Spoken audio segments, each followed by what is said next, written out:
창세기 39장 1절에서 6절 말씀까지입니다. 요셉이 이끌려 애굽에 내려가매 바로의 신하 친위대장 애굽 사람 보디발이 그를 그리로 데려간 이스마엘 사람의 손에서 요셉을 산이라. 여호와께서 요셉과 함께 하심으로 그가 형통한 자가 되어 그의 주인 애굽 사람의 집에 있으니 그의 주인이 여호와께서 그와 함께 하심을 보며 또 여호와께서 그의 범사에 형통하게 하심을 보았더라. 요셉이 그의 주인에게 은혜를 입어 섬김에 그가 요셉을 가정 총무로 삼고 자기의 소유를 다 그의 손에 위탁하니 그가 요셉에게 자기의 집과 그의 모든 소유물을 주관하게 한 때부터 여호와께서 요셉을 위하여 그 애굽 사람의 집에 복을 내리심으로 여호와의 복이 그의 집과 밭에 있는 모든 소유에 미친지라. 주인이 그의 소유를 다 요셉의 손에 위탁하고 자기가 먹는 음식 외에는 간섭하지 아니하였더라. 요셉은 용모가 빼어나고 아름다웠더라. 아멘. 지난주에 아버님 생신도 있고 또 모처럼 만에 대면으로 어머니 면회가 허용이 되어서 형제들이 다 대전에 모였어요. 그간 만나지 못했던 형제 자매들을 보니까 참 가족이 무엇인지 특별한 일이 없어도 보기만 해도 좋고 또 행복했습니다. 바로 이것이 우리에게 주신 하나님의 가정에 대한 축복이고 가족에 대한 은혜가 아닐까 생각했죠. 안타까운 것은 형님 중에 한 분이 치매에 걸리셨어요. 꽤 오래되셨는데 이젠 저희들뿐만 아니라 아버지, 어머니도 알아보지 못하셔요. 늘 형수님이 그림자처럼 따라다녀야 해서 그런지 형수님도 많이 여유셨더라고요. 그래서 제가 형수님 참 고생 많으시네요 그랬더니 그 형수님이 그렇게 이야기를 해요. 감사한 것은 형이 말을 잘 듣는다는 거예요. 그래서 얼마나 예쁜지 모르겠다고 하면서 형님 얼굴을 이렇게 부벼 주시네요. 어머니 면회가 끝나고 큰누님 댁에서 점심 식사를 했는데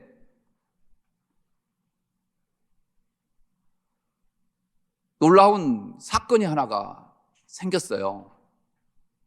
무슨 사건이냐면 지금까지 아버님께서 그런 적이 없으셨는데 함께 식사를 하면서 누님이 꽃게탕을 끓였는데 꽃게탕 가운데 가장 살이 많은 부분을 직접 아버지 젓가락으로 집으셔서 형님 밥상 위에 밥그릇 위에 올려놓는 거예요. 저는 지금까지 아버님 살아오시면서 제 아들들까지 손주들까지 해서 한 번도 젓가락으로 이렇게 집어준 것을 본 적이 없어요. 그런데 어쩐 일인지 그 아버님이 그 형님에게 많이 먹어 하면서 한두 번도 아니고 4번을, 제가 오죽했으면 기억했겠어요. 몇 번을 집어줬는지. 그러면서 연신 아버님께서는 아이고 하시는 거예요. 어머니 면회 끝나고 또 제가 이제 대전에서부터 천안에 아버님 댁에 모셔다 드릴 때까지 다른 때 같으면 교회는 평안하냐, 뭐 총회 소식 같은 거 이것저것 다 물어보시는데 한 말씀도 없으셔요. 왜 그럴까요? 아버지니까. 아버지마저도 기억 못하고 알아보지 못하는 그 자식을 바라보는 아버지의 마음이 오죽하겠습니까? 그래서 제가 사건이라고 말씀을 드린 겁니다. 저희 아버지는 식사 기도를 참 오래 하셔요. 지난달에도 둘째 녀석하고 하룻밤 가서 자고 왔는데 식사 기도를 한 3분, 5분 이상은 하시는 거예요. 그래서 우리는 감사합니다. 뭐 식사 기도는 짧게 하지 않습니까?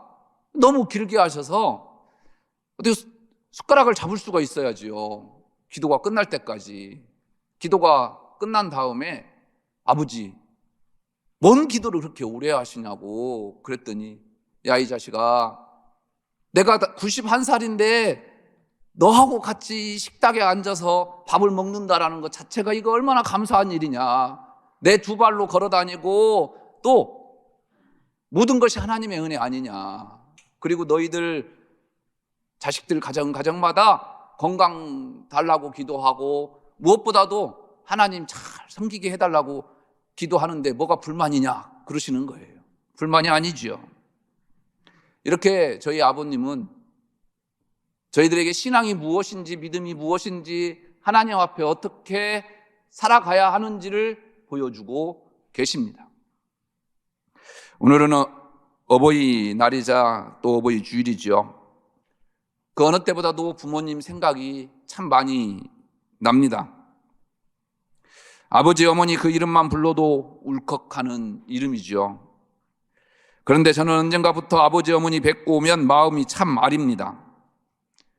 부모는 자식 앞에서 당당하고 허풍이라도 부리시는 분 아니겠습니까? 이젠 그 허풍마저도 필요 없으신 부모님을 뵙고 나면 마음이 참 아련해요.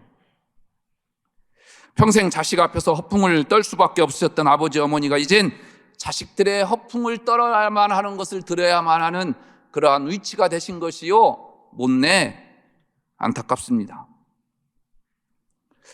오늘 부모로서 자식에게 무엇을 보여주어야 하는지 말씀의 포인트를 잡아봤습니다. 내 인생의 주어는 하나님이고 나는 수로다. 그리스도인을 한마디로 정의하면 이렇게 정의할 수 있을 것 같아요. 하나님이 우리 인생의 주인이시고 우리는 그 주어를 풀어내는 수로다. 문장은요, 주어와 수로로 되어 있어요. 주어가 무슨 일을 하는지 이 수로는 풀어내야 돼요. 이 주어의 행동에 대해서, 삶에 대해서 주어가 무엇을 하는지에 대해서 수로가 설명하는 것이 문장이죠. 바로 우리 인생은 문장과 같습니다. 하나님의 그 주어를 내 삶을 통해서, 내 고백을 통해서 어떻게 풀어내야 하는가, 그것이 바로 저와 여러분들의 삶이다라는 거죠.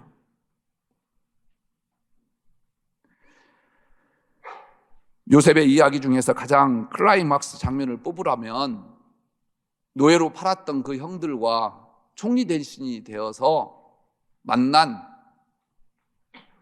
요셉의 그 장면이겠죠. 요셉도 그 감격을 참지 못해서 그 만남 가운데 잠시 중단하고 뒤에 들어가서 눈물을 흘리고 목 놓아 울고 난 다음에 다시 가다듬고 엄히 형제들 앞에 서지요.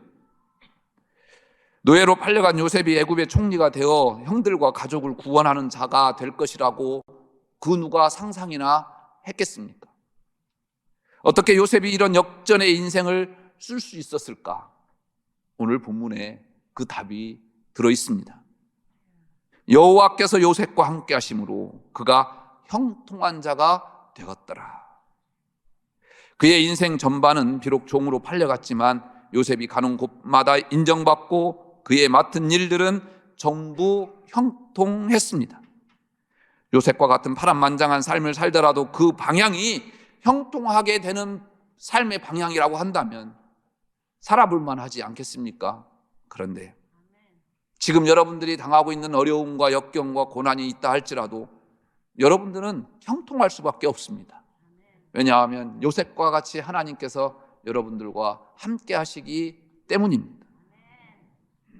요셉이 이렇게 형통한 인생이 된 것은 그 인생의 주어가 하나님이었기 때문입니다. 요셉 하면 대부분 비전 또는 꿈의 사람이라고 생각하지요. 요셉은 어릴 적 추수하는 꿈을 꾸었는데 형들이 묶은 곡식단이 자신이 묶은 곡식단에게 절하는 것이었습니다. 또 해와 달과 11별이 자신에게 절하는 꿈도 꾸었습니다. 그땐 뭔가 몰랐을 것입니다. 그런데 예사롭지는 않았을 것입니다. 심지어 아버지 어머니까지도 자기에게 절하는 꿈이었으니 요셉이 분명히 귀하게 된다라고 하는 꿈 아니겠습니까? 그래서 우리는 요셉이 이 비전을 갖고 살았기에 모든 고난을 잘 감당해 나갔다고 저도 설교했고 여러분들은 늘 그렇게 들어왔지요. 그러면서 요셉처럼 꿈꾸는 자가 되어야 한다고 말입니다. 이런 맥락에서 보디발의 아내가 요셉을 유혹할 때 하나님의 사람답게 유혹에 넘어가지 않은 모습을 강조하면서 꿈의 사람은 이렇다라고 했죠. 보는 관점들 모두 비전의 사람, 꿈꾸는 사람, 그래서 요셉은 하나님을 온전히 신뢰하며 나간 사람들이다 라고 하죠. 틀린 말은 아닙니다. 그러다 보니 하나님은 없고 요셉만 높여졌습니다. 요셉은 온통 주어가 요셉입니다. 그런데 오늘 본문을 자세히 들여다보면 요셉의 형통한 일들의 주어가 요셉이 아니었어요. 지금까지는 파란만장한 삶을 살면서도 신앙을 지키고 비전을 잃지 않고 살았던 요셉에게 초점을 맞춰졌지만 오늘 본문을 보니까 그 초점이 틀렸다라는 것입니다. 물론 요셉이 그런 사람이었던 것은 사실입니다. 그리고 그렇게 생각하는 것도 가능하고 은혜롭습니다. 그런데 본문과 그의 인생의 초점은 요셉이 아니더라는 말씀입니다. 여호와께서 요셉과 함께 하심으로 그가 형통한 자가 되어 그의 주인 애굽 사람의 집에 있으니 그의 주인이 여호와께서 그와 함께 하심을 보며 또 여호와께서 그의 범사에 형통하게 하심을 보았더라. 분명히 요셉이 여호와와 함께 했다고 하지 않습니다. 여호와께서 요셉과 함께 하심으로 요셉이 형통하게 된 것은 요셉이 잘해서가 아니라 하나님께서 그와 함께 했기 때문이라는 것을 증거하고 있습니다. 주어가 하나님입니다. 본문에서 요셉은 보디발의 집에서 모든 것을 관장하는 가정 총무가 되지요. 그런데 이때부터 여호와께서 어떤 일을 하십니까? 여호와께서 요셉을 위하여 그 애굽 사람의 집에 복을 내리심으로 여호와의 복이 그의 집과 밭에 있는 모든 소유에 미친지라. 오늘 본문 말씀을 자세히 한번 읽어보면요, 이 보디발이 평상시에 복을 받은 사람이 아니에요. 그런데 요셉이 그의 가정의 총무가 된 때로부터 그의 가정의 논과 밭까지도 모든 짐승까지도 하나님께서 복을 주셨더라. 누구 때문에? 요셉 때문에라는 거예요. 할렐루야. 여러분들이 바로 요셉입니다. 여러분들 때문에 여러분들을 알고 있는 모든 분들이 복을 받아야 돼요. 여러분들이 복의 근원으로 살아가야 할 이유가 있어요. 왜냐하면 여러분들은, 저는 하나님께서 함께 하심으로, 우리가 있기 때문에, 내가 있기 때문에 여러분들의 가정이, 여러분들의 자녀가 하나님의 형통한 복을 받을 자격이 있다라는 겁니다. 여호와께서 어떤 일을 하고 계십니까? 오늘 이 5절 말씀에 보면 여호와께서 요셉을 위하여 그 애굽 사람의 집에 복을 내리심으로 여호와의 복이 그의 집과 밭에 있는 모든 소유에 미친지라. 여호와께서 왜 보디발의 집에 복을 내리셨다고요? 요셉 때문에 그렇다라는 겁니다. 요셉 때문에 보디발을 형통케 하셨습니다. 그러니 당연히 보디발은 요셉에게 모든 것을 맡길 수밖에 없죠. 더 나아가 19절에서 23절 말씀에 보면 똑같은 패턴으로 감옥 안에서의 요셉의 모습을 비춰주지요. 보디발 아내의 사건으로 요셉은 감옥에 갇힌 죄수가 되었습니다. 그런데 여호와께서 그곳에서마저 요셉과 함께 하시고 그에게 인자를 더하시는 것을 본 간수는 감옥 안의 모든 일을 그에게 맡겨놓고 무관심했더라 기록하고 있어요. 왜냐하면 자기가 맡고 있을 때보다 더 잘 되니까 당연히 맡길 수밖에 없습니다. 다음 문장이 이 모든 것들의 답입니다. 이는 여호와께서 요셉과 함께 하심이라 여호와께서 그를 범사에 형통하게 하셨더라. 주어는 오로지 여호와 하나님입니다. 우리의 인생이 이런 모습이어야 합니다. 우리가 무엇을 잘해서가 아닙니다. 여호와께서 우리와 함께 하시니 형통해야 된다라는 것입니다. 교회든 직장이든 우리가 무엇을 맡았다면 여호와께서 우리와 함께 하심으로 그 일이 이루어 나가는 모습이 되어야 됩니다. 그래서 사람들이 뭔지는 잘 모르는데 저 사람이 맡기만 하면, 저 사람이 무슨 일을 하기만 하면 잘 된다라고 하는 증거가 되어야 할 이유와 의무가 우리에게 있다라는 거예요. 왜냐하면 저와 여러분들이 하나님의 사람이기 때문에. 하나님께서 내가 하는 것이 아니라 그렇게 이루어 주시는 것입니다. 왜냐하면 주어는 내가 아니라 하나님이시기 때문이죠. 요셉의 이야기를 읽다 보면 아주 놀라운 사실 하나를 발견하게 돼요. 요셉이 자신에게 일어나는 일련의 일에 대한 불평과 불만의 기록이 하나도 없다라는 거예요. 창세기를 기록한 사람이 모세인데 왜 모세는 그 불평과 불만 하나를 기록하지 않았을까? 여러분, 요셉이 불평불만 안 했을까요? 형들이 자기를 잡아서 우물에 빠뜨려요. 그리고 미디안 사람들에게 팔려고 하는데 채색옷이 있어요. 그 채색옷을 벗길 때 형님들 뜻이니까 형님들 뜻대로 하십시오라고 했을까요? 도대체 왜 그러시는 겁니까? 목숨만 살려달라고 발버둥치지 않았을까요? 그런데 왜 모세는 이 부분에 있어서 침묵하고 있는 것일까? 또 보디발의 아내를 검탈하려고 했다는 누명을 쓸 때도 마찬가지죠. 가만히 있었겠습니까? 무언가 변명도 해야 했고 무언가 이 억울함을 호소해야 했겠지 않습니까? 그런데 모세는 침묵합니다. 왜 그랬을까? 모세가 여기서 강조하고 싶은 것이 있습니다. 요셉이 주어지는 상황에서 여호와 하나님을 의지함으로 형통했다라는 것을 강조하기 위함입니다. 모세가 의도적으로 뺀 것이든 아니면 원래 요셉이 대꾸를 하지 않았든지 간에 우리가 볼 수 있는 것은 주어진 자리에서 하나님을 의지해서 감당한 일을 묵묵히 감당했던 이 요셉이 어떤 형통함을 받았는지를 보여주기 위함이었다라는 거죠. 지금 이 창세기, 이 요셉의 이야기가 왜 중요합니까? 이스라엘 백성들이요, 지금 가나안 땅에 들어가야 돼요. 그 40년 광야길을 헤치고 이제 들어가야만 합니다. 그런데 그 가나안 땅에 쌈자라는 쌍꾼들이 우글거리고 있습니다. 주저하고 있어요. 그러한 이스라엘 백성들에게 요셉이 하나님과 함께 했을 때 하나님께서 형통하게 하셨던 것처럼 요셉이 땅을 밟고 요셉이 서 있는 그 자리가 하나님의 형통한 자리가 되었던 것처럼 너희들도 하나님께서 여기까지 함께 하시지 않았느냐? 내일도 함께 하실 것이다. 그러니 하나님의 형통함을 누릴 자격이 있다라는 것을 이야기하는 것 아니겠습니까? 주어가 하나님 사람은 바로 이렇습니다. 억울하다고 원망하는 게 아니라, 복수하는 것이 아니라, 나에게 너무 가혹하다고 도망하는 게 아니라 그 자리 또한 그렇게 인도하시는 분이 하나님임을 받아들이는 것입니다. 그래서 요셉은 보디발의 집에서, 감옥 안에서도, 애굽의 총리가 되어서도 자기의 자리에서 최선을 다해 감당해 나갑니다. 그러다가 형들이 자신 앞에서 고개 숙이는 일을 경험하고는 이렇게 고백하지요. 당신들이 나를 이곳에 팔았다고 해서 근심하지 마소서, 한탄하지 마소서.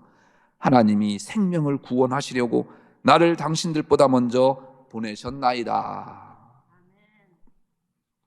자신이 살아온 굴곡진 인생은 하나님께서 인도하신 것이며 하나님의 계획을 이루는 일이다 고백하고 있습니다.